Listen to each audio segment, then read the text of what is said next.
Welcome, welcome, welcome, everybody. A pleasure to see you.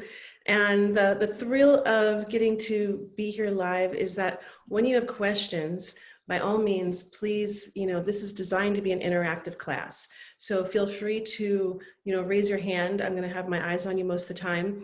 Or if I don't see you, please put your comments in the chat box. Nobody owns story. I've definitely put a lot of time and energy into studying story. So I've got some things to bring you today, but story lives in all of us.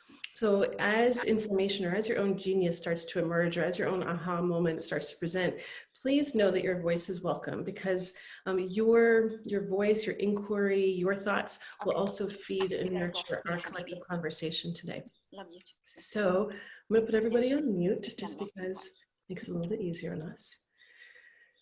And I invite you to begin by closing your eyes. And if you can, even placing your feet on the earth. And, was you really bringing your attention all the way down to the bottom of your feet? So many of us, our attention is up in our heads, And so in this moment, I really invite you to imagine all the energy going down through your face, down through your chest, down through your belly, down through your pelvis, crossing down through your legs, and I almost imagine this draining, this energy just allowing you to empty out and come down till it settles at the very bottom of your feet. And how aware of the bottom of your feet and your feet touching this floor can you become?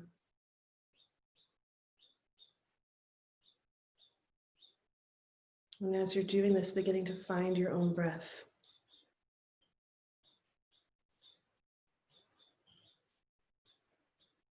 As you find your breath, you might notice that it's up in your chest, or maybe it's a little lopsided. And so really inviting you also to take some nice deep belly breaths down to the bottom of your pelvis.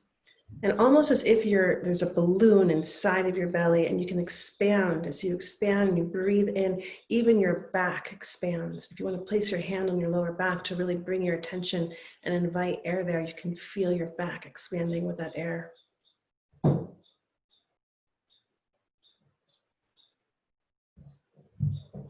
And what we're doing here is we're beginning just to clear and prepare our vessel as storytellers do. How do we clear our own channel? Connect to the earth. Allow our listening space to open so that we can receive. And so you might want to even call back all of your energy that's been scattered about into the world and call all that back to you. And sometimes I like to see it like golden little flecks coming back into my being. You might get a little jolt of energy. You might actually feel that energy returning back to your system. And if you do, great. If you don't, and I just said that, and you're almost all of a sudden like, wait, I'm not feeling anything. That's okay. There's nothing, this is an attunement to your own energy system and to your intuition. We all feel and sense in different ways. And so I really invite you in this practice to begin to really consider what is your feeling sense. And as we go even deeper into this, I'm going to also invite you to really set an intention for today. What called you here? What called you into this place of sacred story? Do you have stories from the inside that are just banging around, trying to get out? Is the muse tapping you nonstop, saying, come to me, listen to me, I want to carry you through? Are you here to tell the stories of our time? Or are you perhaps even in a place where you can really feel that responsibility, the burden of being a cantadora, of carrying the old stories forward? So really just attuning to who are you, what is calling you today to step onto this threshold of not just story, but sacred storytelling. I'm going to begin us with a quote. We think we tell stories, but stories often tell us. They tell us to love or hate, to see or be seen. And too often, stories saddle us and they ride us and they whip us onward and they tell us what to do. And we do it without questioning. The task of learning to be free requires learning to hear those stories to question them, to pause and hear silence, to name them, and then become a storyteller. That quote is by Rebecca Solnit. I like to begin with that quote because it really kind of gets to the big game that we're playing here when we talk about story. And it hints to that if you don't understand how to recognize a story, and if you don't know how to question a story and to listen to a story, then you might not be in a position to consciously choose to be in that story or to consciously choose another. And so we're going to be playing with this idea of what is it to become author of your own story? What is author in relationship to authority? And to have the self-authority over what roles you play and what stories you choose to engage and carry forward. So we're going to get into all of this today. So we're going to start with talking about what is a story. You're by now onto me in terms of that, and we're looking at story through the lens of a sacred art form, and we're going to talk about what does that mean? What is this thing called sacred story?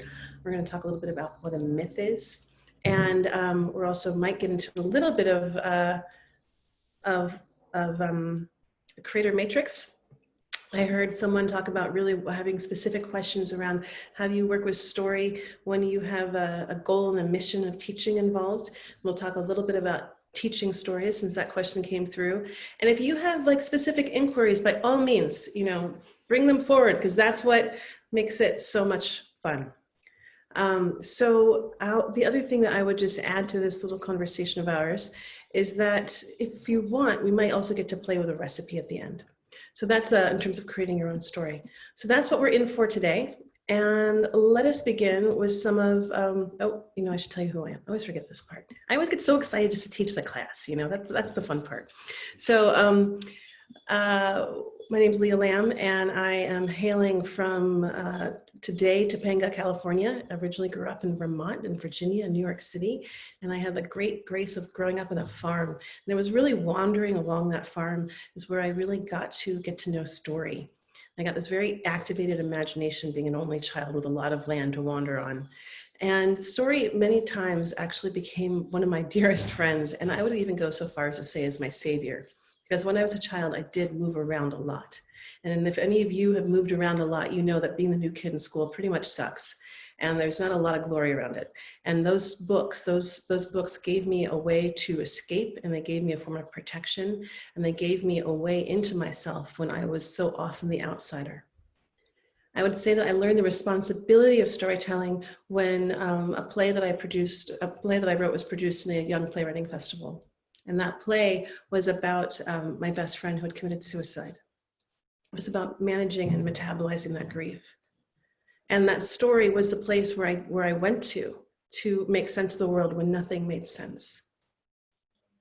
And I also learned that a story can be healing.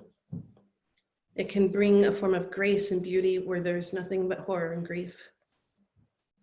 But there's a responsibility with the storytelling in the sense that what you put out into the world comes back.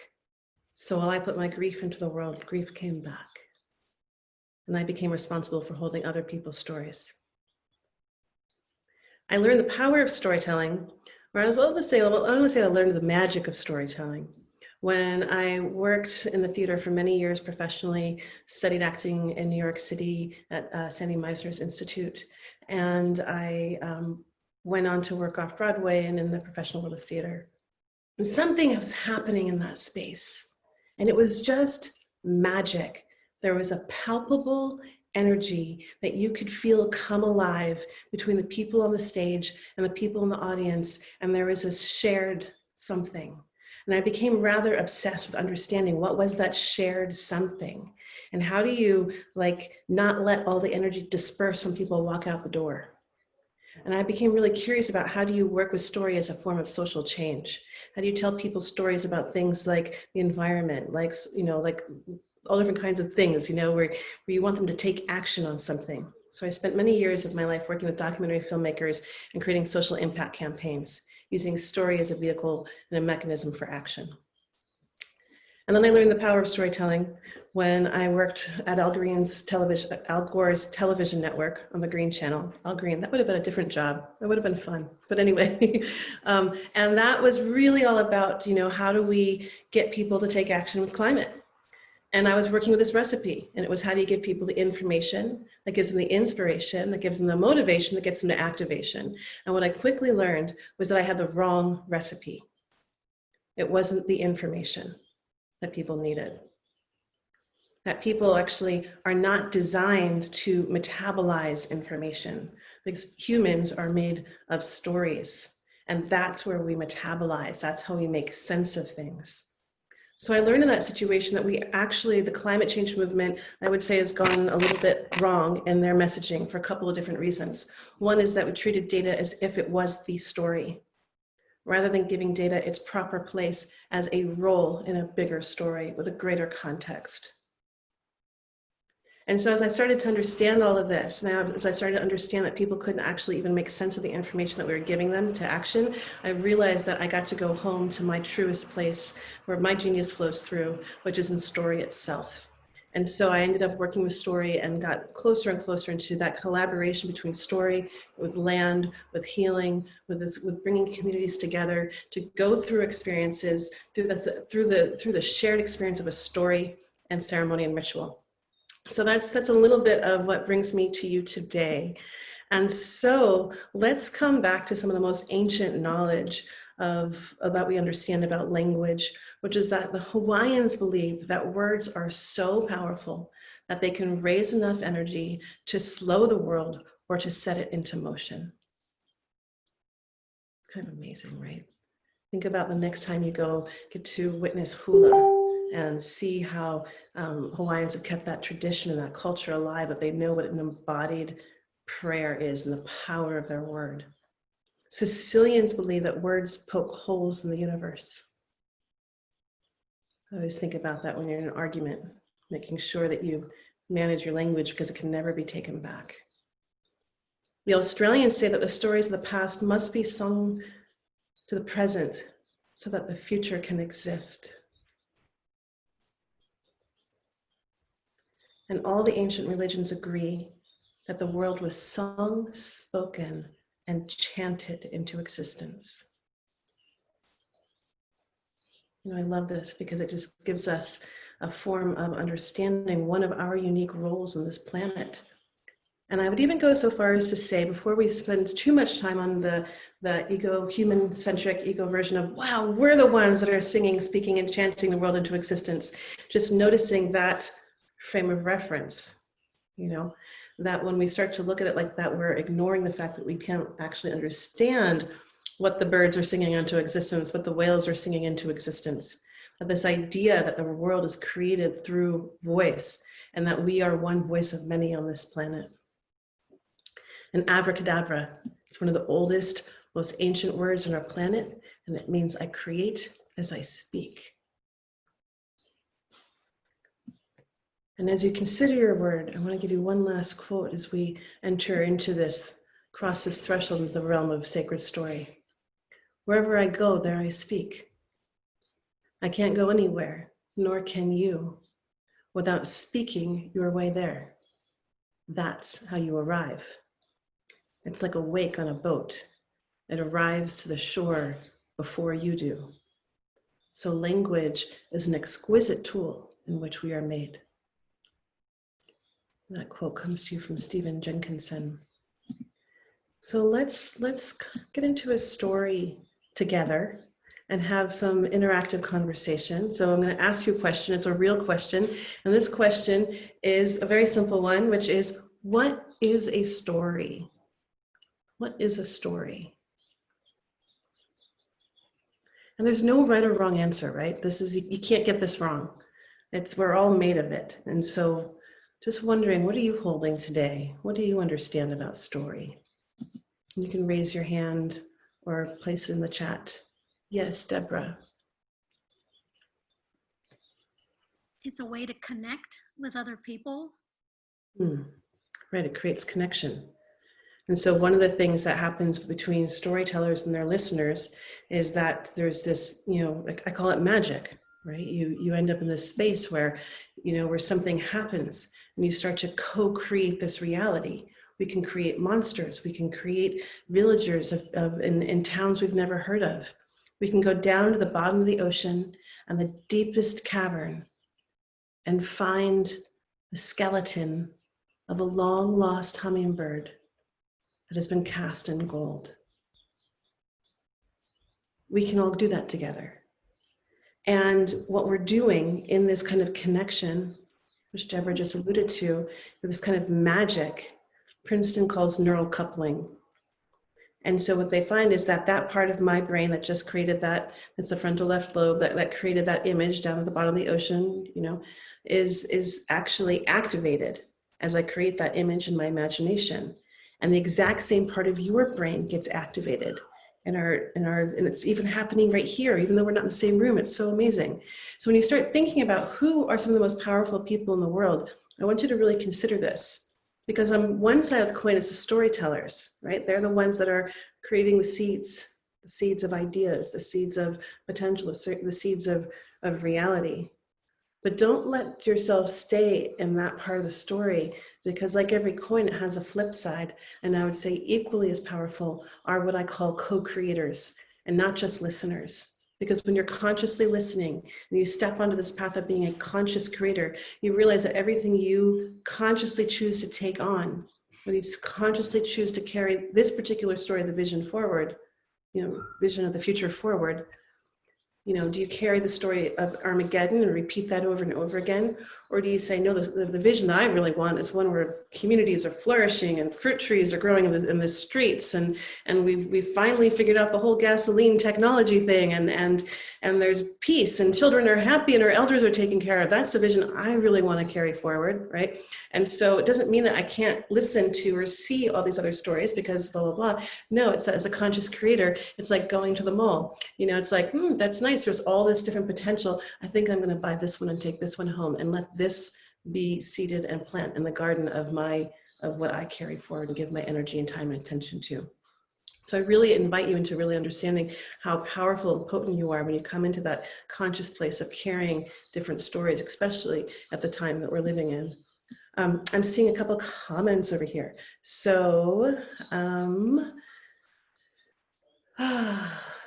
Vedas, truth waits for the eyes that are unclouded by desire. Reverend Kitty Nelson, that's beautiful poetry, thank you.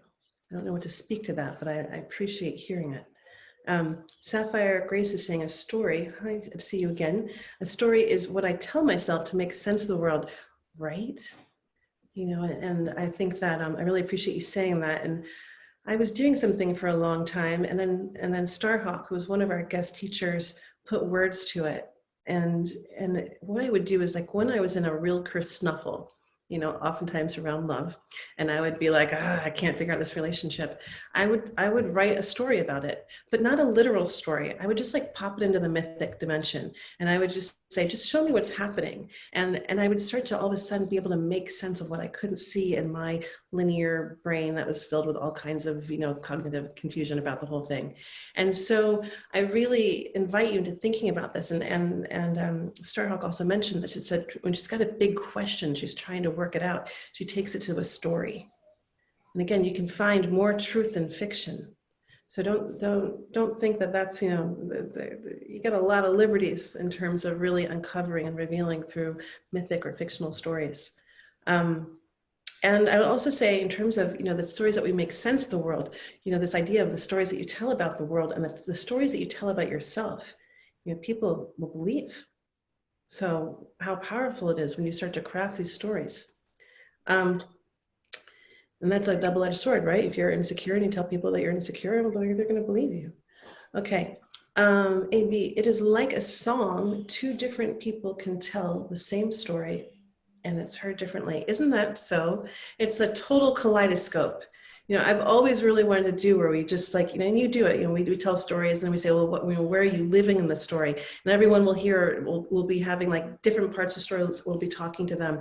And I also love stories because, you know, you can listen to a story and then you can listen to the story 3 months later and you hear something completely different. Same story. So in terms of what you're ready to hear. So I love that, right? Total kaleidoscope effect.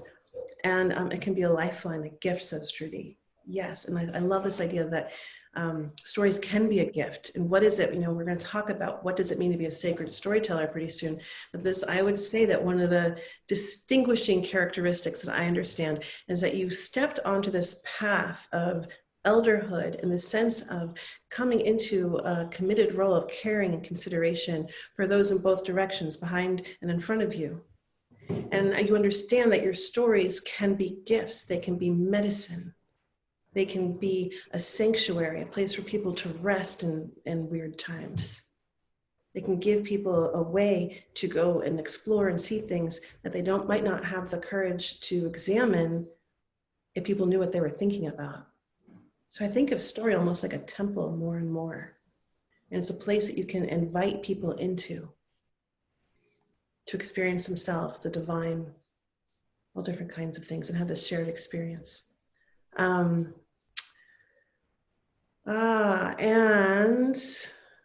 okay, so all of that is story. And let's get a really unpoetic expression of what is a story. Very unpoetic. So if we understand that humans refer to themselves in regards to the latest technology, now we understand that we used to refer to ourselves as machines. Now let's say, okay, well, we've got these computer things. So now let's say that a story, following that trail of logic, is an operating system. And this operating system influences our belief systems, our values, and what we believe is possible. So for a quick check-in, start thinking about your programming, right? In terms of what television shows were you watching as a kid? And what did they show you as, potential, like what was life supposed to look like? What was romance supposed to look like? What are families supposed to look like? And start also thinking about the stories that your family told you and your community told you and your school told you and your beloveds told you. And start to look at story as an entity that you can choose to consciously come into relationship or not. You can jump a shark. You can always jump out of a story. We've seen people do it over and over and over again, right? So first it comes back to what Rebecca Solnit was. First you got to be able to spot one. Okay, so now if we have that very unpoetic expression of it, I invite you to start thinking about what is a sacred story. Again, I invite you to answer this. What is a sacred story?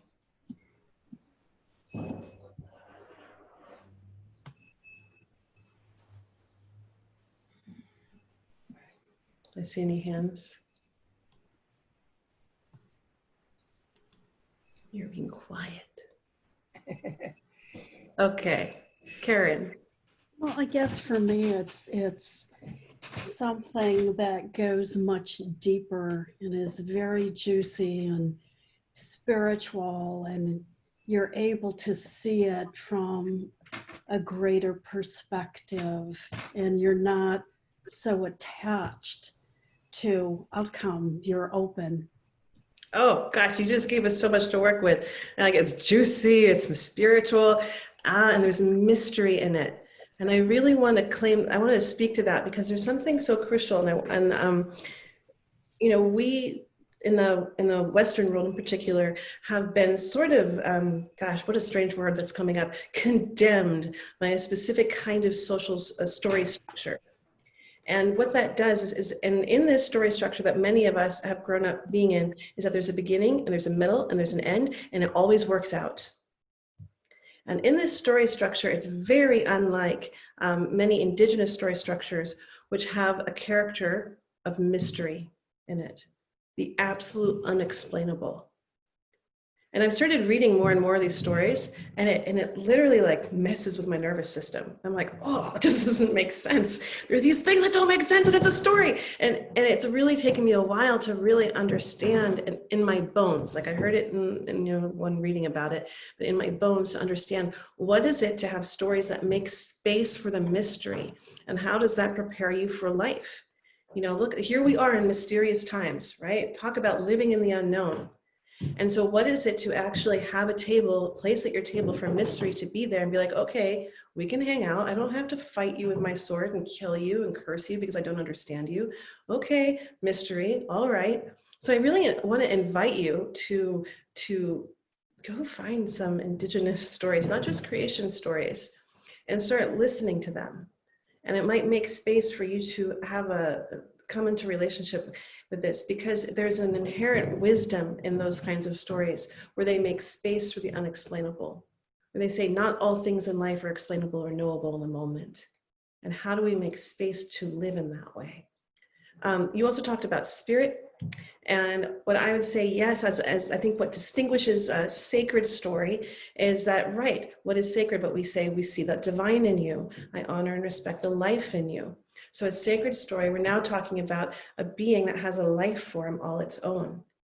And what do we call that? Perhaps you might say that the muse is in that story, that creative life force. You know, I think a lot of us have different language. You might call it the ancestors, the earth speaking out loud. Some people might even go so gold as to say God, you know, but it has a life force in it. So when I understand what it is to work with a sacred story, it's a total setup. I'm so sorry to use that language, you know, because as soon as you call one thing sacred, something you're inherently, just by using the language, you're saying that something else is not sacred. So it's a trap. I'm sorry. But I also feel like we need to call on this language because so many of us have lost that relationship of seeing the life in all things and coming into direct relationship with that creative life force. So we call on that language so we can call back that way of living. Hopefully, you know, pretty soon we won't have to use that language. So I'm just going to say that AB is saying a depth of wisdom if we wish to allow it to change us. Whoa, and to change us, right? You know, it's like we can infuse, we can transmit our lived experience through a story. Sapphire saying a sacred story is what I tell myself to make sense of the wild divine. Oh, right. And what I would even go so far as to play with that is like, am I telling the story or am I being told the story? You know, and so when I come into relationship with a sacred story, you know, where I come and I court the muse and I say, let's play. Okay, we're going to co-create together. I think of it as a very humble experience to when you receive the story. It's like playing in any kind of relationship. You have to listen, you've got to collaborate, you've got to co-create.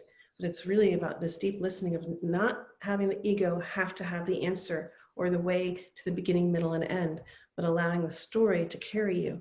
You are going to find your beginning, middle, and end. I know that there's a lot of classes that are out there that will teach you, you know, the bullet points to make it through a story, and that's great. They're not going to tell you anything you don't already know because you are made of stories. You feel the rhythm of them. And so if there's anything that I would like to transmit to you is just that one simple piece of knowledge is that you know story. And when you can come to that place of being quiet enough to listen to the story and to allow it to shock and awe you and reveal itself to you. Now we're going to start talking about the potency of stories. Okay, so we're kind of onto it, right? We're onto a path onto a sacred story. Now let's kind of go into this idea of what is a myth. If we're talking about story, where do myths fit into all of this? Yes, Felicity.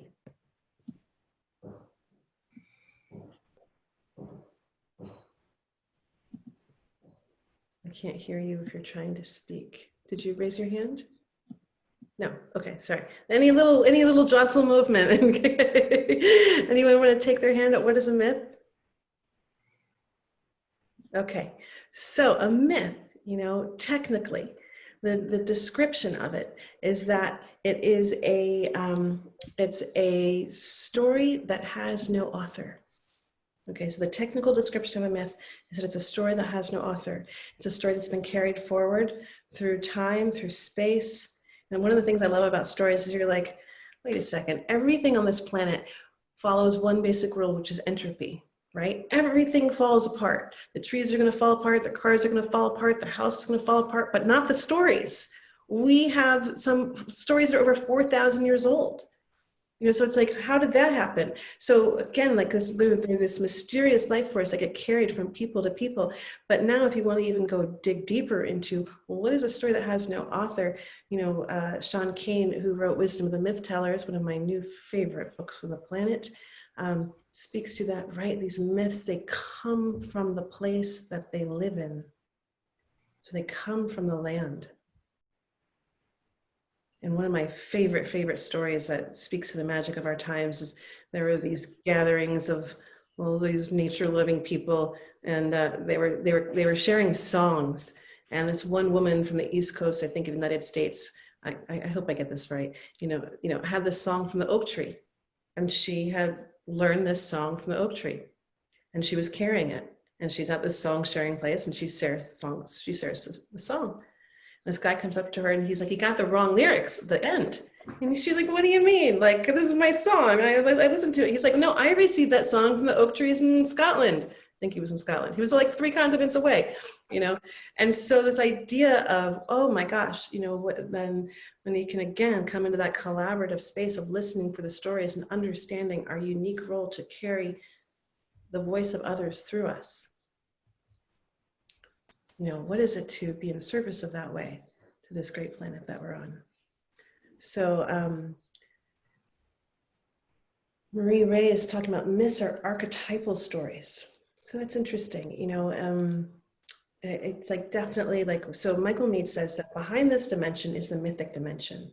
So let's play one way of looking at the world. There's so many different ways of looking at it. And one way is that we are in a multidimensional reality. And this one that you and I are sharing is one of many, and that we actually live in multiple dimensions.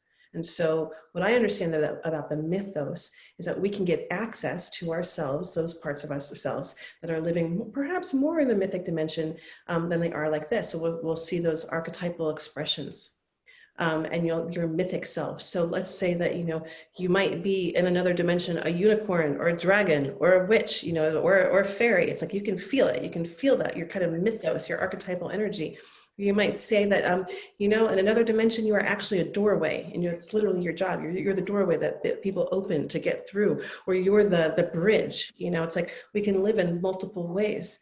And as you start to understand more and more of your own personal mythos, and this is where storytellers, talk about magic makers, we're the ones that can see what can't be heard. We can name those things that can't be seen. When we understand and are able to see the multidimensionality of life, and when we're able to carry these mythic stories. And so we're sewing these two worlds together through our language. And I would say that as we do that, as we bring forward those archetypal energies, the symbolic elements that live inside of us, then we have this really extraordinary opportunity of wholeness. And so as storytellers, I think that we hold a very unique key to wholeness. And this is sort of like the secret sauce. One of my favorite people in the world, Jay Golden, he's also an amazing storyteller in his own right. And we used to work a lot together and play a lot together at this whole realm of story.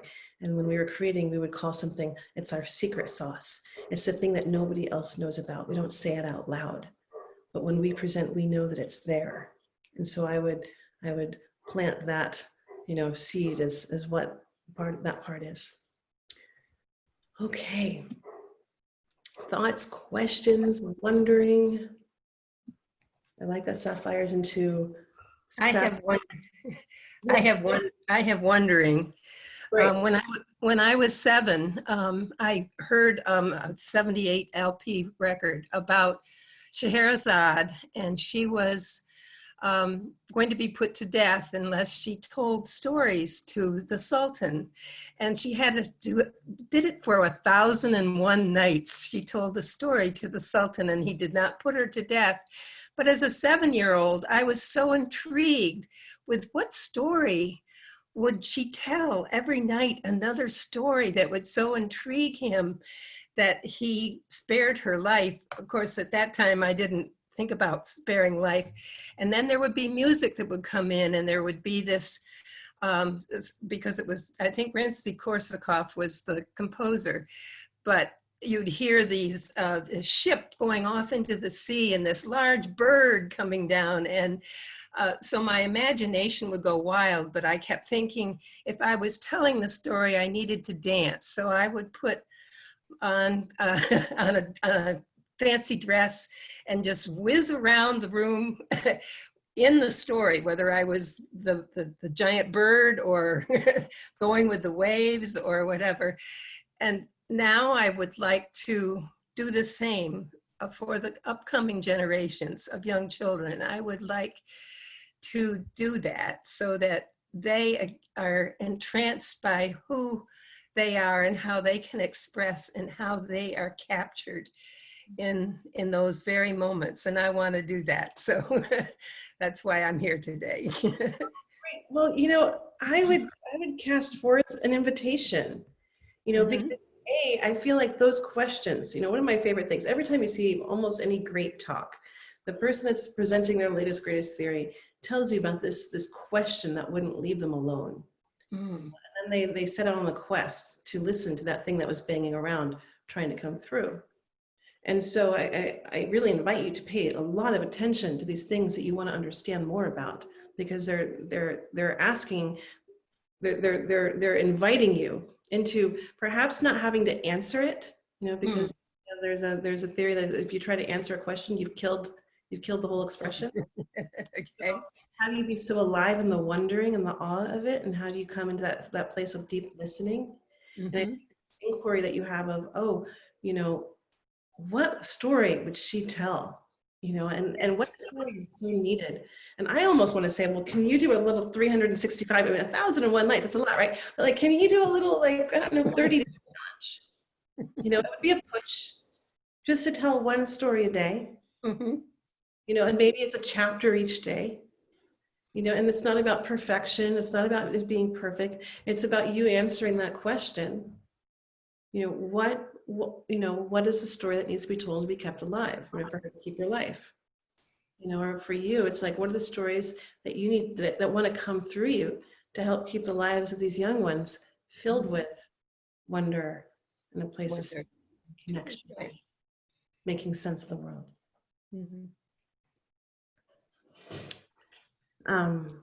Anything else before I maneuver onward? I just like the name Echo Forest. I hope that's just a great name. Thank you. Actually. Great. Okay. Well, then let us continue maneuvering through class today. So I think what I'd like to do at this point is to give you a story recipe. We can play 2 different games. I'm going to give you options. Okay. I'm going to look at you. You guys can raise your hand. I can give you a story recipe for how to tell your wisdom story. That's option 1, recipe for wisdom story. Or we can play a game of how to recast your monsters into master teachers. That's option 2. Okay, Katie's going for option 2. Karen's so everyone for 1. Give me your hand up. I'm seeing 1, 2, 3, 4. Okay, 5. I think Katie, I'm sorry, you've been outmeasured, but I'll throw it in. I'll throw a little something for you. I did a whole class just on that yesterday, so I'll try to get you the recording. And okay, so here we go. Let us play at the game of creating a wisdom story. So some people come to me and they're like, oh, I don't have any wisdom. And I'm like, oh gosh, everybody has it. It's just a matter of, have you cultivated it?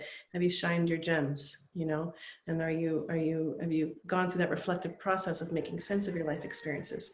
So I'm going to lead you through this recipe. And what is a recipe? But I don't know how you cook, but I don't cook quite by the book, right? It's not exact and precise. So this doesn't have to be exact and precise either. I'm going to give you some flagstones, some street names to wander towards. And then, because what are we in this game of sacred storytelling, and it's a name of cultivating a story in the name of giving it away, of giving it as a gift. Now we're also in that space of that kind of listening for the story. So let's also not get in the way of the muse and that inspiration just because we think we have to go to the next thing or the next spot in the story. So just inspiring your own deep knowing. So I like to begin these stories with, where does a story begin? Where does your story begin? So before that, we go to this place of, sorry, I forgot the key thing. And the key thing is, think of a really sucky time in your life. Like the suckier, the better. It was a really bad situation. Okay. And this bad situation is maybe it was divorce, maybe it was your house burning down, maybe it was a medical crisis. It wasn't something that you chose. So we're going to flip it immediately, and we're going to recast it as an initiation. Okay. And as we see it in the form of initiation, now we have a different lens to examine this through. So now let's go back to the place of, where does the story really begin? Where does the story really begin? So what do we go to? But we understand that the archetype of the storyteller, one of the archetypes is the spider, right? We're multidimensional beings. Stories are not about facts and information. Stories are about making meaning, or can be about making meaning of the world. It's where we're connecting all the dots through time and space. We're bringing context and history. So when you tell your story, it's like, where does it really begin? So when I talked in my story about the day that I was diagnosed with thyroid cancer, it did not begin on the day that I was 29 years old, sitting across from that doctor.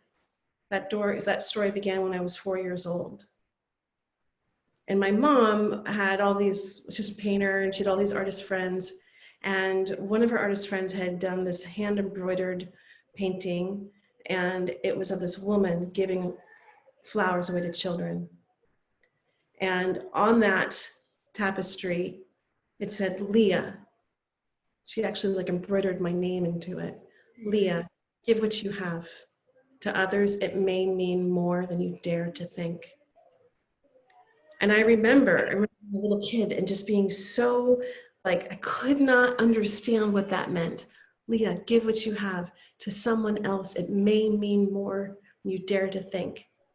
Until 29 years later, there I was sitting in a doctor's office. And this man with this white coat had just given me this big, thick contract to sign, because they're about to cut across my throat and across my larynx. And there was a good chance I was about to lose my voice. And that's what I knew what I had. So again, that's just a little example of, look, if my story is about, if my story about thyroid cancer is not about the day that I got diagnosed, this is a bigger story, because we're casting this thing of, oh, what's the wisdom of the initiation? So what's the big story? So when you come into that deep listening of, well, where does the story really begin? What's the journey of my soul as you start asking this? It's not that like scrunching my heads and figuring it out. It's that, oh, I'm going to let the muse inspire me. I'm going to let that tree inspire me and tell me, where does the story really begin? So it's that expanding your thinking and really allowing yourself to be inspired by making those connections, those dots. So the other thing that you really want to start considering is that your story is not just about you. Okay, Scott Steinbeck says a story must be about the readers or it will not last. So this is not, please come listen to my situation of my, experiencing cancer. There's a time and a place to do that. And I do a whole other class on working with story as a form of healing. And there's a whole arc that you go through where this class is not that, but I'll just honor that there is a time when you have to bring people in and you have to ask them to listen and to witness where you are at that moment in the story. And that can be part of the healing journey. But this one, you're 6 months, 3 years, 15 years past the situation. And now you're just like, what is the universal theme of this story? How is this story about everyone? Because if I made this story just about me and getting diagnosed by thyroid cancer, I'm just talking to those people. But if I tell you the truth about what this story is about, that before that moment in time, I had mastered, like seriously mastered the archetype of the victim. I mean, I had all the lines, I had all the stories. I could out-victim story anybody in the room. And then all of a sudden, this moment comes, right? When this guy is about to give me like the throne of victimhood. It's like there's a golden tiara on this purple pillow, and he's saying, we're gonna cut across your larynx and you might lose your voice. Let us welcome you into the castle of victimhood. And in that moment, I recognized, actually I didn't recognize it at all in the moment. In the moment though, something snapped. And all of a sudden I said yes to the initiation, even though I didn't have a name for it at the time. And I understood that I could continue to go this way, or I could step into the mystery, into that unknown place. And I did. And it was as if there was this like escape hatch that just opened up in the wall, and I jumped through, and I knew that I was going to leave behind the victim of my life in that moment forever. And I didn't know what was going to be on the other side. So again, that is one example of, okay, now what's the universal part of your story? What's the bigger initiation that your soul went through this human expression? We're making meaning, we're playing with context, what we're doing is we're like saying, hey, you know, I made it through a minefield. I'm going to throw some breadcrumbs behind me. You know, don't fall in that rabbit hole. You know, here's one escape. And it's not like everyone's going to be dealing with the same situations, but you might say something that sparks someone else to think about the world in a way that they never have before. And that could be a gift that you'll never understand what you gave. So now we're going to start going to one of the other key parts, right? So one of the key parts of every story is that there's always a little Yoda, right? There's always a godmother. There's always someone outside of the family system that supports your journey. And so again, who is that being? You know, who is that being? This is a very important character, and it's in most stories, and it honors the fact that our families can't do everything for us, right? That's not their job, you know? And so it's like there are these people outside of us. So we start also, as we start to understand and see those people in the world, we can also start to claim our role as that for other people in the world. And so when we say, okay, well, who was your sacred ally that got you through? There were a lot of people that showed up for me that I never ever imagined showing up. But I would also say that in that moment, it was the garden. Because one thing that you might not know about this when you have your thyroid removed is that they actually don't know how much medicine to give you on the other side of it. And for me, they gave me so much that it was like I was on speed. And the day I came out of the hospital, I invited as many friends who would come to help me build this 70-foot circular garden. And my friends were like, Leah, you're crazy. And I was like, I know, but I got all this energy, so let's work with it. And so we did. They came over and we built this 70-foot circular garden. And that garden saved my life because 2 weeks later, all the meds wore off and I went into a deep, deep, deep depression. Mm-hmm. And every morning I would go to that garden and I would walk the spiral of it. And I don't know how it happened or when it happened, but I started saying my gratitudes every day. And I didn't know what gratitude was before that time. I would say the garden taught me that. Grateful for this life. And on my way out, I would pray. And I'll tell you, I did not pray before this happened. And I wasn't praying to make it through the surgery. I was praying for the life I most wanted to live. And so again, what was the wisdom that comes through you? And it's not always so told in linear expressions. Sometimes it's just a transmission. So allow your story to inspire you to tell sometimes of things that are a little bit unexplainable. Make space for the mystery to live. Now, to tell a great ending for a story, this is a great feat, and it does require skill and craft and technique. And that I can't do for you in 1 minute. But what I can do is I can bring you the concept of a story blessing. I learned this from Carolyn Casey. She learned this from John O'Donohue. I'm pretty sure he said he got it from the Kabbalah tradition. And so what you do is you end people with a blessing, and they don't even know that they don't even track that you didn't actually write an ending to your story. It's great. So, you know, it involves a metaphor, a great metaphor that's very much just like, you know, the story that you just told. Okay. And what is metaphor? But it is the language of spirit. So, you know, when you, or if you find yourself out in the deepest parts of the ocean on a dark and stormy night, and your ship has sunk, it appears that you've lost everything. And the darkness of the ocean seems to be taking over every last known memory of hope. Then,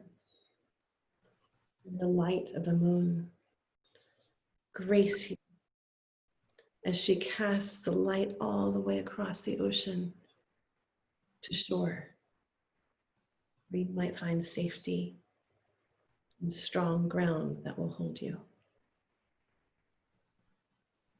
So it's that little thing where you just gave someone a blessing, and your story has become this greater gift, you know. And so that's one way that you can play with that. So that was our class for today. If you have any questions, I will answer them. If you don't, I will end us with a quote. And then for those of you who have caught the scent of this thing called sacred storytelling, and you want to play more in this realm, I will stick around and I will tell you about some classes that are coming up, so that you can play with us. And if not, I will end with any questions, and I'll give you a quote. Questions? Thank you. Reverend Kitty Nelson. That's such a great name. You guys have great names, all of you today. There's like this is like the group of great names. Okay. Let me give you this quote. This is one of my favorites. You know, I don't know about you guys, but one of my favorite things to do these days is to listen to the elder keepers, you know, the wisdom keepers, the people who are really taking that role of being elder. One of my favorite elders to rest in their resonance is Stephen Jenkinson. So I'm going to read you another quote by him today. Act as if you were people of consequence, so that I can treat you as such. And you matter.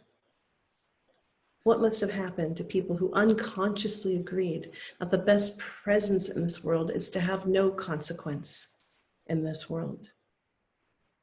It's a velvet gauntlet, this idea of being of consequence. It doesn't clink when it hits the ground, but you can feel it.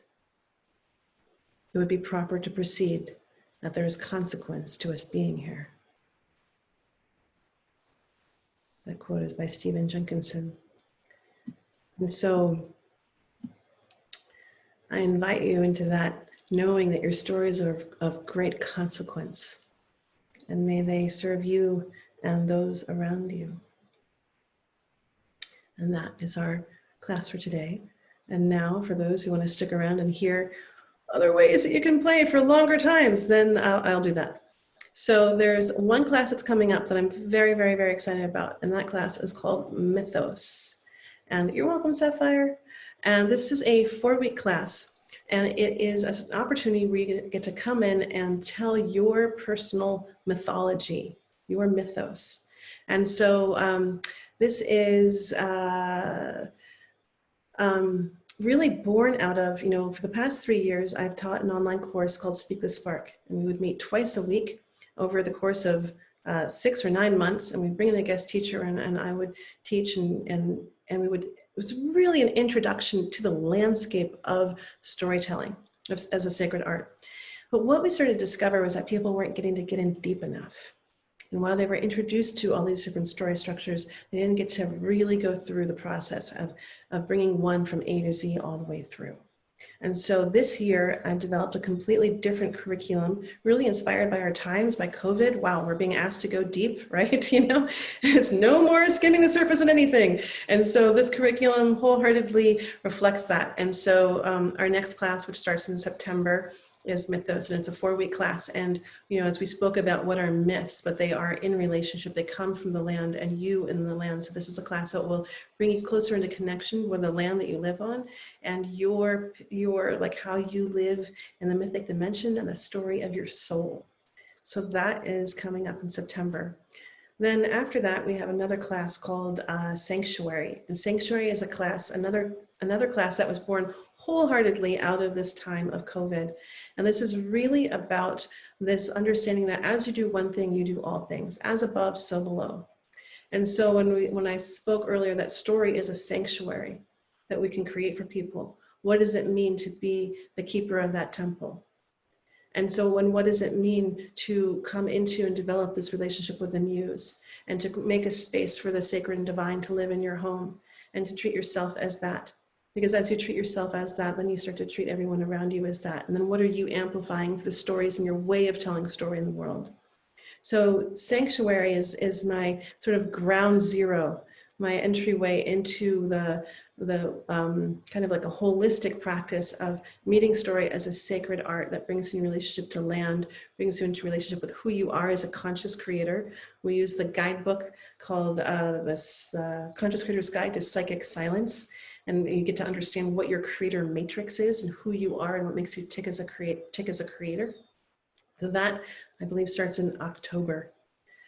And then I will have one creator matrix class. It's just a one-day class that's in September.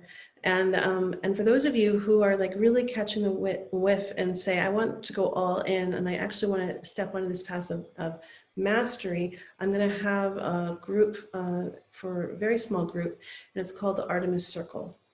And this is for people who really want to step in as facilitators and as storytellers who are really committed to working with story as a healing and transformational tool in our times. So in that case, you'll actually learn how to create story ceremonies for yourself and to create story ceremonies for others. And so we'll get to do some of that. And that group that went through last year, we created an amazing storytelling ceremony called Medea's Dream. Over 200 people in the Berkeley area came to that. And we did a collective exploration of doing it. We did a forgiveness ceremony with strangers with strangers. It was one of the more potent things I've ever gotten to work with through that old story of Medea. And so God only knows how we're going to be doing it online, but you know, this is a time of innovation. And so if you are interested in the Artemis Circle, I would email me at info@LeahLamb, and I'll just stick this in the chat box so that you have it all. And you will all receive links to everything else that I mentioned. Any other questions that you might have? Great. The one other thing that I'll just mention is that if you are someone who is into mystic storytelling, I always forget to tell people about this. You can go to medicinestories.com, and there's an event that happens each month called Hour of the Wolf. And that's where a story is divined that we all get to explore and see ourselves inside of. And so it's a very different kind of storytelling. It's a mystic form of storytelling. And that will be, you can find more about that at Medicine Stories. Okay. Thank you, Sapphire. Is there a way to sign up for all of them? Yes, there is. I need to get that link. But you're all on my email list since you got this email and you're here today. So I will go ahead and I will send out that link later today. All right. Will you be emailing out the information? Yes, and this recording. Yes, yes, and yes. Great. All right. Have a lovely day. I am going to, oh gosh, thank you, Tonya. Tonia's more on it than I am, and she gave us the link.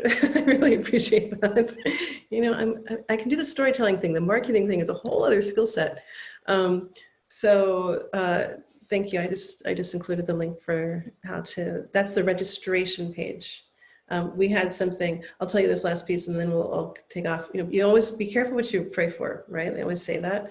And I often end my prayers with ease and grace. And all of a sudden, I've had so many technology things that are really unexplainable happening, including 2 of my websites being knocked off the host, knocked off the server and completely deleted. And, you know, it's like all you can do is be in grace in these moments. And then I realized, I was like, oh, I keep praying for grace. And then I get these situations that get me to invite grace in the room. So I don't know what I'm going to start praying for now, but that one, I think I'm on to my Wile E. Coyote guides. Can you say where the Jenkinson quote comes from? You know, that actually came from an interview that I did with him. And there's an article in Spirituality and Health magazine, but I will give it to you right here as well. It's now in the chat box. And we'll try to get it also in the email that goes out to you today. All right, I'm going to take everybody off mute and you can say adieu. Thank you, Leah. Thank you, Leah. Thank you. Have a lovely day. Thank you, Leah. You're welcome. Thank you. Wonderful. Thank you and be blessed, Leah. Ah, thank you. Judy. Day. I'll see you too soon, Sapphire.